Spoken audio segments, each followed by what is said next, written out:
3 letter हैं जो M के कारण से साइलेंट हो जाते हैं। कौन से वो 3 लेटर हैं? आलिम सर की क्लास। 3 लेटर हैं जो नहीं बोले जाते हैं अगर उनसे पहले या बाद में एम हो। ये 3 लेटर हैं एल, एन और बी। एल के मामले में एम बाद में होता है और बी और एन के मामले में एम पहले होता है। जैसे फार्म, काम, बाम। इन तीनों शब्दों में एल के बाद एम है और इनमें एल का उच्चारण नहीं होता है। लेकिन ऐसा हमेशा नहीं होता। कुछ ऐसे भी शब्द हैं जहां एल के बाद एम है लेकिन उसका उच्चारण होता है। जैसे फिल्म। फिल्म में एल के बाद एम है, उनको हम फिल्म नहीं कहते, फिल्म कहते हैं। यानी एल के बाद एम हो कभी उसका उच्चारण होता है, कभी नहीं होता है।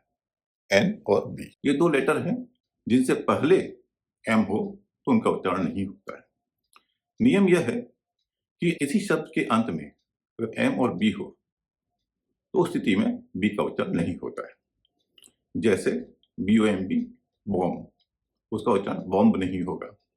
इसी तरह से THUMB, थंब, थंब नहीं होगा क्योंकि इसके अंत में एम और बी है। और जैसा कि मैंने बताया एम और बी अगर शब्द के अंत में हो तो बी का उच्चारण नहीं होता है। एम बी से अंत होने वाले कुछ और शब्द, कॉमन शब्द, जिसे हो सकता है आप गलत बोलते हो, सामने स्क्रीन पर आप देख रहे हैं। जैसे COMB, उसका उच्चारण होगा कोम, न कि कोम। वैसे ही DUMB, डम, न कि डम्प। LAMB, इसका उच्चारण भी होगा लैम, न कि लैम्प। WOMB, वूम। और TUMB, टूम। जिस तरह से किसी शब्द के अंत में MB हो तो बी का उच्चारण नहीं होता है, उसी तरह से किसी शब्द के अंत में अगर MN हो तो उसमें भी एन का उच्चारण नहीं होता है। यानी नियम करीब करीब एक जैसा है। आइए कुछ शब्द देख लेते हैं।